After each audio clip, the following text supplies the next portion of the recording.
Igan, di katulad kanina, mas tahimik na rito at kakaunti na yung tao sa paligid ng Apostolic Nunciature at dito namamahinga si Pope Francis dahil ito yung magiging official residence niya rito sa Pilipinas. Narito ang ulat. Kasunod ng mainit na pagsalubong kay Pope Francis sa pagdating niya sa Apostolic Nunciature sa Taft Avenue, marami sa mga nag-abang kanina ang nagsiuwi na rin.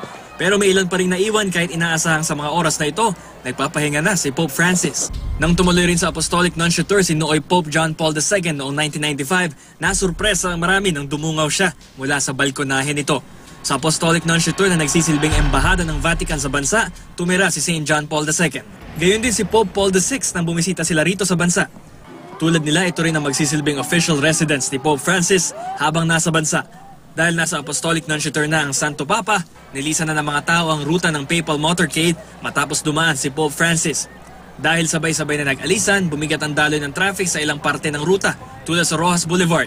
May ilang lugar ding may mga naiwang basura tulad sa Quirino Avenue at sa tapat ng Villamor Air Base. Pero mabilis ding nalinis ang mga lugar ng balikan ng GMA News.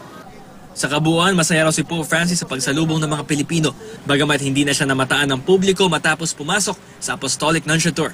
Ipinarating niya yan sa pamamagitan ng Director ng Vatican Press Office na si Father Federico Lombardi. This first encounter of the Pope with the Filipino people was very impressive, important. I don't know how many people were at the street. You have to evaluate this with your knowledge of Manila and of the crowds here. There was an impressive number. Ang mainit na pagtanggap nakapagpapalakas daw sa Santo Papa sa gitna ng hectic niyang schedule. The Pope has a charisma that if he see people and is with the people, as a big pastor, takes energy from the people that is around him. He feels to be encouraged and inspired and helped by the faith of the people present. Bukod sa pagiging sentro raw ng simbahang Katolika sa Asya, sinadya ng Santo Papa ang bansa para sa mga biktima ng Yolanda. The desire to come to be present and to encourage,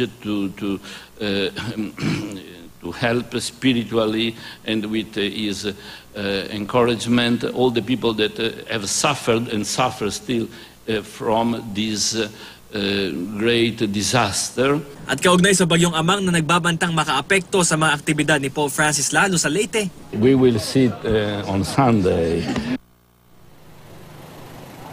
Igan, mahigpit pa rin ang seguridad at nananatiling sarado yung mga kalsada sa palibot dito kung saan matutulog si Pope Francis. At live mula rito sa panulukan ng Taft Avenue at Quirino Avenue, ako si Bam Alegre, ang inyong saksi.